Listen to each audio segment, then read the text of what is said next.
Stephen or Steve? Doesn't matter. Stephen P. Jobs is fine. Steve Jobs is fine. And correct. President of Next Computer Incorporated.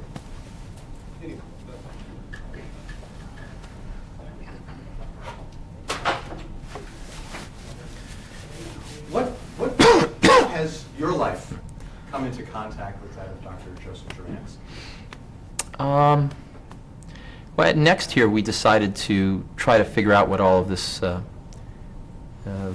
ballyhoo about quality was about. So we started looking into things, came in contact with a lot of people.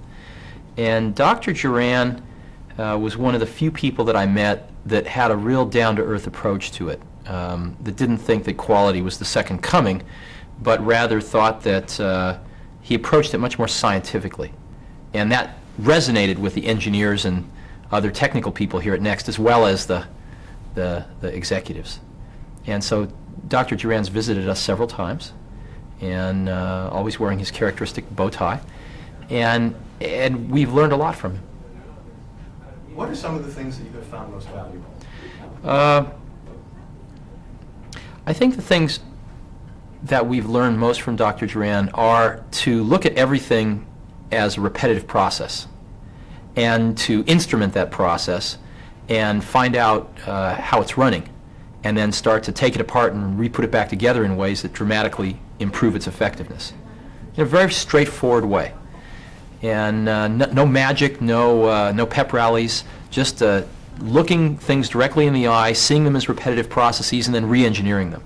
And I think most of the quality stuff, as I've understood it, is really a lot about re-engineering your repetitive processes to make them much, much more effective, combining them, eliminating some, strengthening others.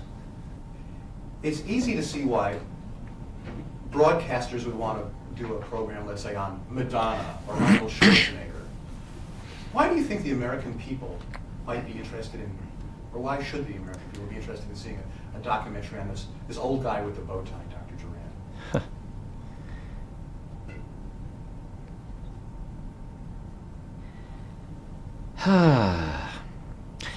America's in a tough spot right now, I think. I think we've forgotten the basics.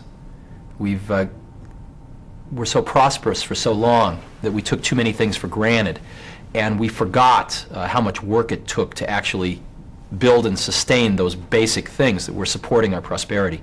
Things like a great education system, things like great industry. And we are now faced with relearning those things, going back to the basics and relearning them. And that's why I think Dr. Duran is so valuable, because he is standing right on the basic heart of the matter of why we are being out-manufactured, why we are being out-planned by Japan.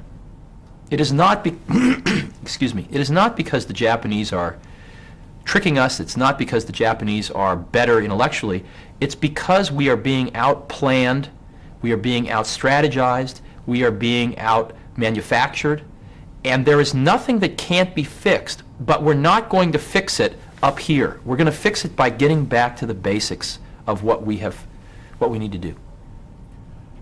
There aren't an awful lot of living legends around these days. When Joseph Duran walked in through these front doors, what struck you about Dr. Duran, the person?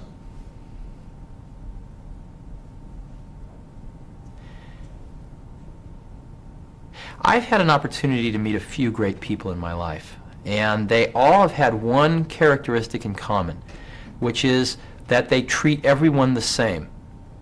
Whether it's the janitor or the president of the company, whether it's the president of the United States or someone in a rural slum, they treat them exactly the same. And if a question is asked, they will directly answer that question to the best of their ability. The look in their eyes is exactly the same, and that was certainly true of Dr. Duran. Any question asked was the most important question that could have been asked at that moment as far as Dr. Duran was concerned.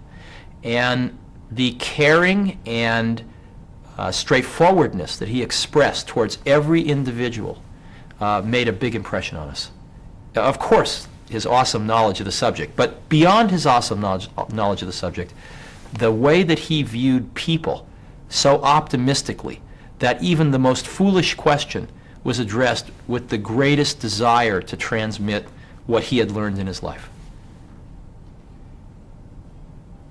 Everybody now certainly uses quality, whether it's in the advertising or in their internal literature. It's sort of American flag, apple pie, and motherhood. It's almost the price of admission in lots of industries. Right. And yet, so many corporations, large businesses in particular, have such a hard time getting things moving, seeing results, getting people somehow facing the right direction. What holds it back, do you think?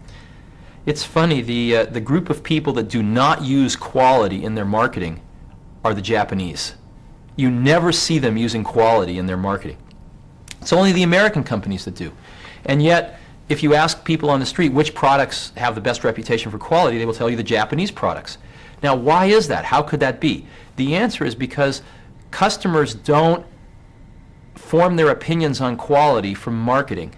They don't form their opinions on quality from who won the Deming Award or who won the Baldrige Award.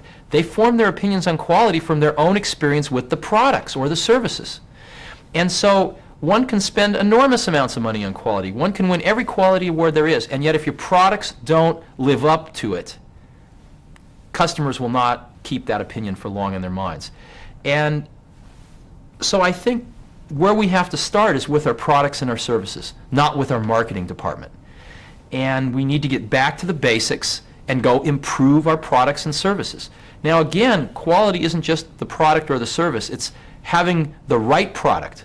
You know, knowing where the market's going and having the most innovative products is just as much a part of quality as the quality of the construction of the product when you have it. And I think what we're seeing is the quality leaders of today have integrated that quality technology well beyond their manufacturing, now going well into their sales and marketing and out as far as they can to touch the customer, and trying to create super efficient processes back from the customer all the way through to the delivery of the end product so that they can have the most innovative products, understand the customer needs fastest, et cetera, et cetera. You've had a remarkable opportunity to do an Act 1 and Act 2, maybe there'll be an Act 3 and an Act 4. I'm not sure whether you came into contact with Dr. Duran back in the days of Apple. No, just at Next. What do you do differently at Next as a result of having been in contact with Dr. Duran that you didn't do back in the days of Apple? In most companies, if you're new and you ask, you know, why is it done this way? The answer is because that's the way we do it here, or because that's the way it's always been done. And in my opinion, the largest contribution of much of this quality thinking is to approach these ways of doing things, these processes, scientifically, where there is a theory behind why we do them. There is a description of what we do, and most importantly, there is an opportunity to always question what we do. And this is a radically different approach to business processes than the traditional one, because it's always done this way. And that single shift is everything, in my opinion, because in that shift is a tremendous optimistic point of view about the people that work in a company. It says these people are very smart. They're not pawns. They're very smart. And if given the opportunity to change and improve, they will. They will improve the processes if there's a mechanism for it. And that optimistic humanism I find very appealing. And I think we have countless examples that it works. Part of this way that this optimistic humanism is expressed in companies are the things to which the people who control corporations say yes to requests and recommendations that are made to them. What kind of things are you saying yes to here at Next as a result of Dr. Duran's teachings or exposure that you might never have said yes to before? Well, I think your question actually capsulizes what's wrong. The whole philosophy behind these newer quality approaches is that people shouldn't have to ask management permission to do something that needs to be approved. Authority should be vested in the people doing the work to improve their own processes, to teach them how to measure them, to understand them, and to improve them. And they should not have to ask for permission to improve their processes. So I think a lot of the philosophy behind this quality stuff carries with it a flattening of the traditional hierarchical organization and a distribution of authority to the people who are best in the position to decide what should happen to improve these processes, the people doing the work themselves.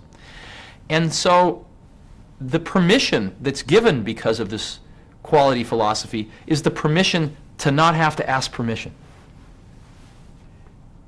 The two quality gurus in America today who seem to be getting the most press and the most notoriety are Joe Duran and Dr. Deming. Right. Obviously, you're familiar with Dr. Deming and the Deming Prize. What do you see as the significant contributions of both men? I've never met Dr. Deming, and I've never read his books, so I'm ignorant. Can't tell you. When you think back 5 or 10 years, Dr. Duran is going to be gone at some point, and all that's going to be left are his tapes and his books. What are going to be your fondest memories of Dr. Duran?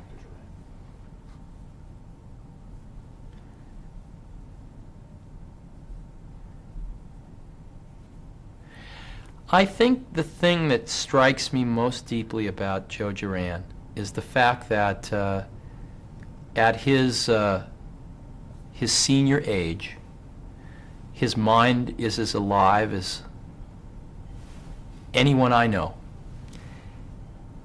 And he has an energy about him that propels him around the globe on planes, to come visit companies like Next, to spend draining days trying to transmit what he's learned his whole life to people. And you ask, why does he do this? And where does he get the energy for it? And there is clearly something in his heart that's propelling him. His pocketbook's not what's propelling him. His heart is propelling him. And I have a very deep respect for that thing in his heart, that he's trying to take everything he's learned in his whole life and teach the next generation before he can no longer do that. And he's flown out here several times, cross country, to try to make Next the kind of company that he would like to see more of.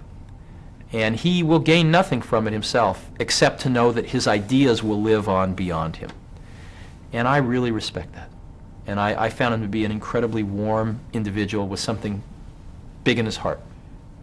You raise an interesting point that he treats everyone the same. Mm-hmm. I don't know how much private time you spent with him, a lunch or a dinner, apart from the ceremonial stuff. Fair bit. You can tell us, what's Dr. Duran really like? I think he has much more of a sense of humor than he lets show when he's talking to groups. Much more of a sense, kind of a pretty wicked sense of humor, actually. And I just imagine when he was young, he was a pretty wild character. Now, everyone we've spoken to has always alluded to Dr. Duran's humor. Uh-huh. And we always say, give us an example. Can you give me an example of the Duran humor? My memory's not that good. I don't remember anecdotes and things like that, but I remember laughing a lot with him. Last question, before I ask Howell what I've not covered. What have I been not smart enough to ask you that you think ought to be on a videotape of the life of Joe Duran, that maybe if you don't say this, nobody else will?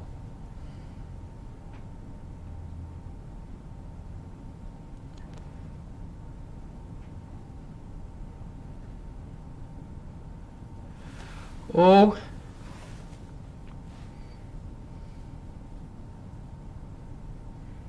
I don't know. I never visited him at his home. I think you learn a lot by doing that. I never met his wife, and I think you learn a lot by meeting someone's family. Joe Duran is clearly a person that spent his life